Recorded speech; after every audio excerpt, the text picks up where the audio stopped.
passou até o negócio da Red Hat aqui, não foi combinado, mas primeiro eu vou me apresentar.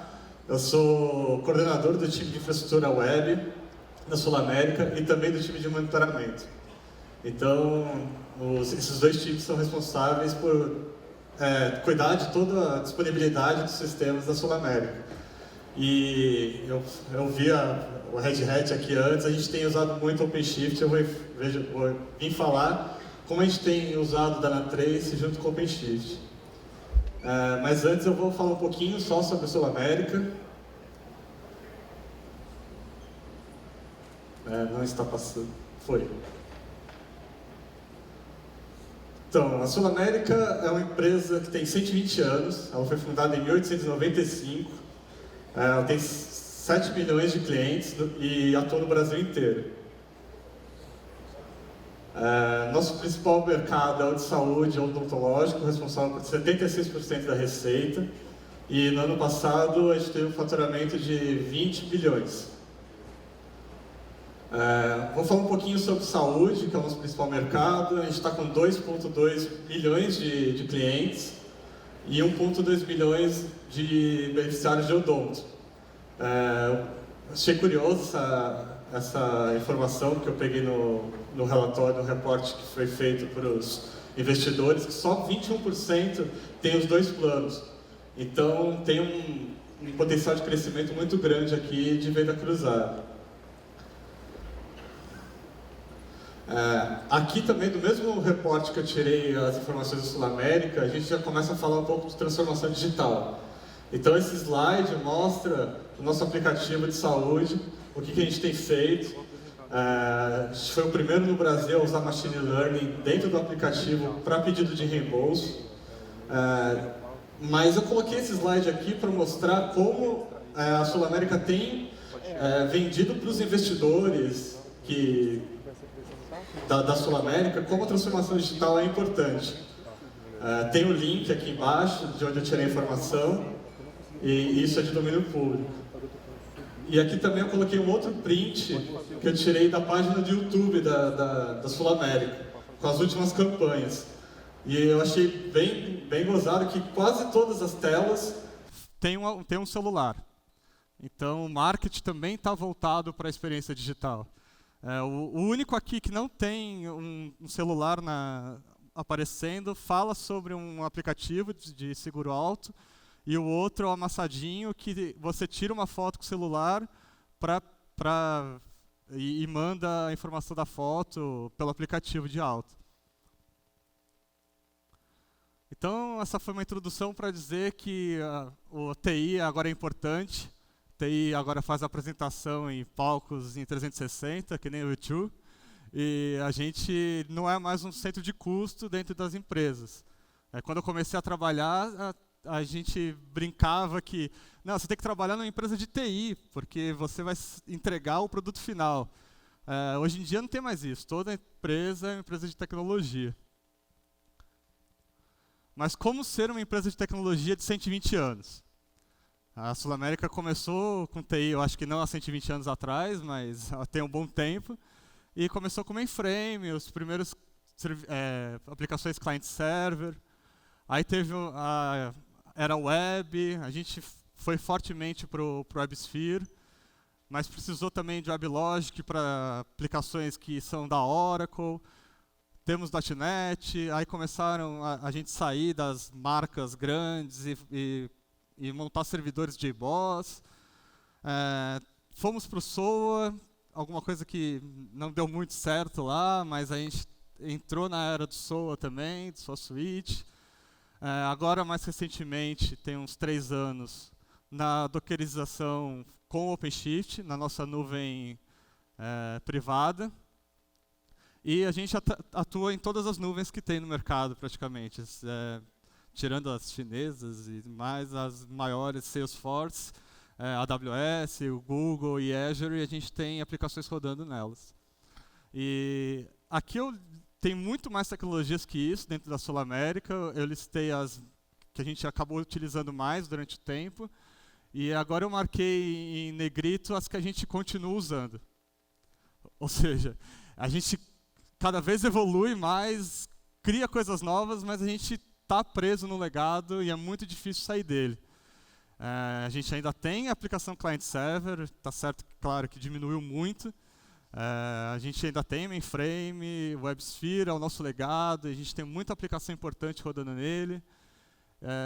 Mas com a dockerização e com o OpenShift, principalmente na nossa nuvem privada, por conta de alguns acoplamentos que a gente tem ainda com o on-premise, integração com o mainframe, grandes bancos que foram crescendo nesses últimos anos e a gente não consegue tirar o dado dele tão facilmente, então a aplicação precisa nascer on-premise. O OpenShift cresceu muito nessa questão de nuvem privada. Mas, vamos lá, como é que é fazer um troubleshooting sem monitoração, com todas essas tecnologias? E foi daí que eu tirei o nome da minha apresentação, que é a metodologia da mesa branca. Entrava um monte de gente numa sala de war room, e aí não tinha nada de monitoração, ou alguns silos. O pessoal de banco tinha as ferramentas dele, olhava os eventos de espera. O pessoal de web tinha aquela aplicação lá que vendia com APM, foi precursora, mas é de 10 anos atrás e não era muito boa. Tirava um monte de métrica de JMX. E aí a gente juntava essas métricas e tentava achar a solução. Mas aí demorava tanto que começava a entrar gente sem notebook na sala e falava assim, cara, eu tenho certeza que é rede, porque rede é aquele elemento desconhecido que toda a culpa é de rede. Aí entrava um outro e falava assim, ITIL manda fazer o fallback. Então vamos fazer o fallback do último deploy da aplicação que o cliente está reclamando. Mas o último deploy daquela aplicação tem 40 anos, já casado, tem 2 filhos. E aí não ia adiantar nada fazer o fallback daquele código, porque o problema estava numa integração dele. O cliente reclamava da aplicação que ele vê, mas ele não via todas as integrações que eram feitas. Esse terceiro exemplo aqui eu gosto muito, que a última vez que isso aconteceu foi banco, ou foi rede, ou foi etc. Imagine você indo no médico com virose, aí você vai, toma soro, volta para casa, tá bem. Aí depois de um mês você volta no médico, o cara fala, Cadu, tá, já te vi aqui, vou te dar o soro. Não, eu caí, quebrei a perna, estou todo arrebentado, mas a última solução é a que funciona. E a gente perdia muito tempo com esses chutes, e sem uma análise muito precisa. E aí que vem o APM. A gente começou na Sul América com o APM tem 3 anos. A gente usava outra solução. A gente mudou para o Dynatrace esse ano, tem 6 meses, mais ou menos. Mas o que eu estou falando aqui é de qualquer ferramenta de APM. Se você tem isso, já é melhor do que fazer chutes e perder tempo com análise de mesa branca. Esperar vir um santo lá te dar a solução. Então, o que o Gartner... O Gartner tem um documento muito legal chamado Critical Capabilities, que ele elenca 6 itens que qualquer ferramenta, qualquer solução de monitoração precisa ter. E são esses 6 pontos aqui que estão listados. Ela precisa fazer uma análise de negócio. Fazer troubleshoot por silos é muito difícil. Então, quando você tem um insight de qual aplicação, onde o cliente está sofrendo, e você consegue saber o que está afetando de venda, ou eu não estou conseguindo fazer uma proposta de seguro, ou tem uma pessoa no hospital lá esperando o procedimento. Você tem um insight de onde começar a análise, e aí você chega em todas as camadas que aquela aplicação utiliza. Então, começar uma análise pelo viés de negócio é importante. Precisa monitorar o SLA, o nível de serviço, né? Claro, isso é o IT trabalha com SLA acordado. Precisa fazer análise de causa raiz. Isso é muito importante. Fazer um troubleshoot, eu preciso saber a causa raiz para que ele não volte a ocorrer. A questão de SRE do Google, lá de ter um documento de causa raiz e tratar essa causa raiz para que ele não volte a ocorrer. Detecção de anomalias, é claro que é o mais importante. Eu brinco que não existe análise preventiva de problema. Na verdade, o problema já está lá. Você só vai atuar nele antes que o usuário reclame. Na verdade, você vai atuar antes do usuário que reclame. Porque tem um monte de usuário que simplesmente vai para outro aplicativo.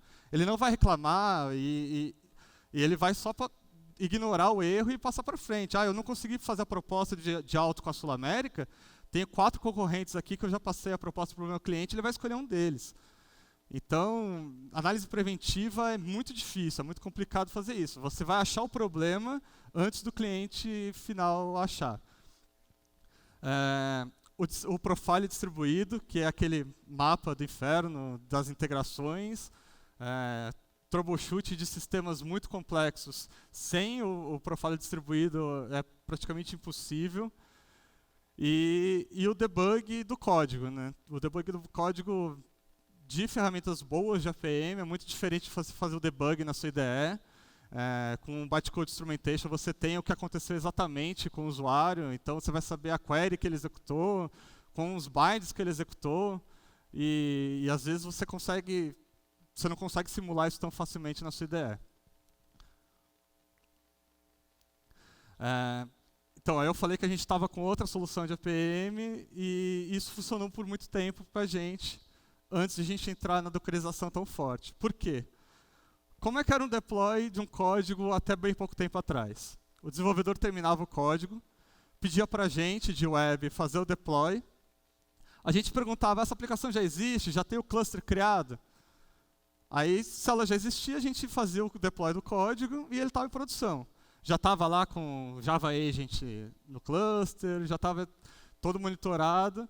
E em 1 ou 2 dias, dependendo da nossa carga de trabalho, o código estava em produção. Isso depois de todo o trabalho que o desenvolvedor teve.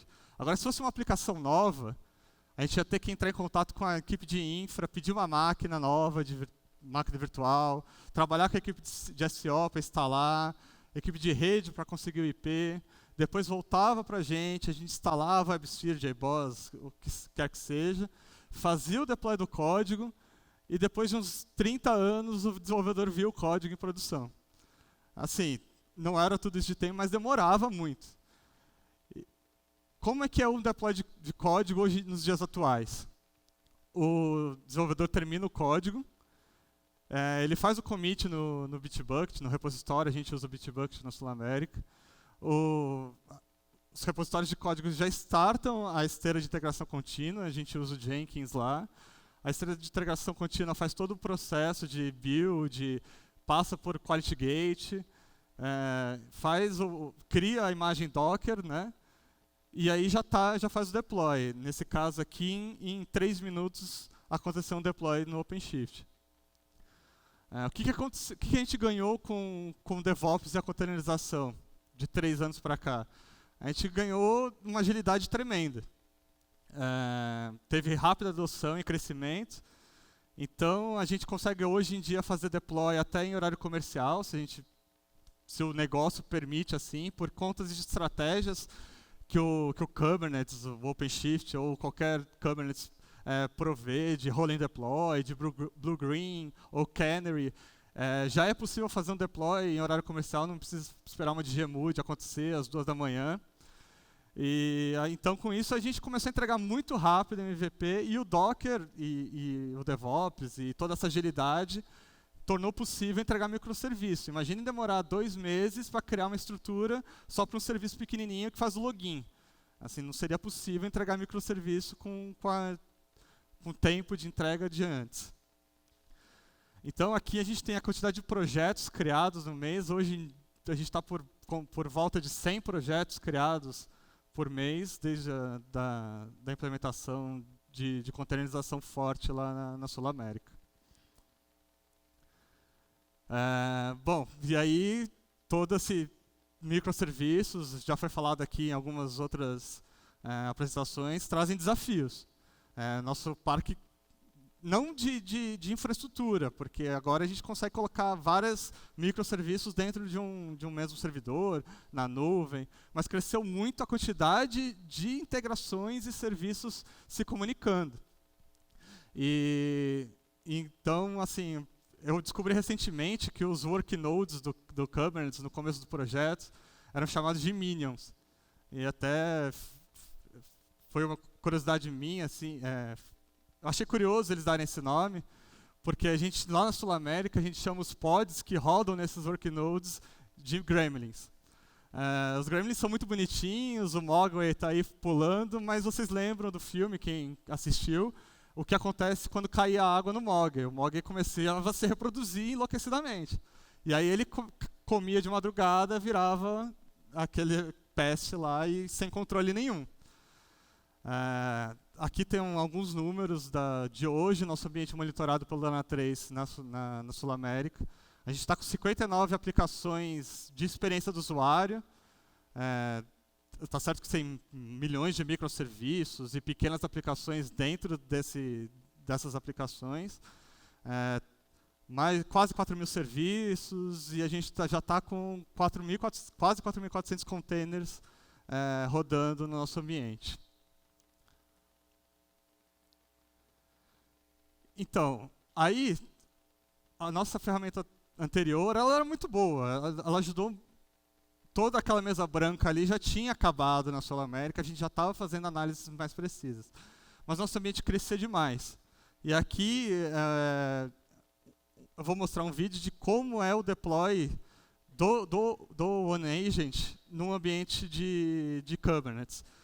Hoje eu tenho aqui embaixo, está mostrando que tem 43 Docker hosts, 43 hosts que atendem a Docker, e aqui tem 3 embaixo, que começam com GKE, são 3 linhas, que atendem também ao Kubernetes. Imagine uma situação que os meus pods começaram a subir, eu criei vários containers, e eu precisei mais Docker hosts, né, de worker nodes para o Kubernetes. E aí eu preciso fazer um autoscale.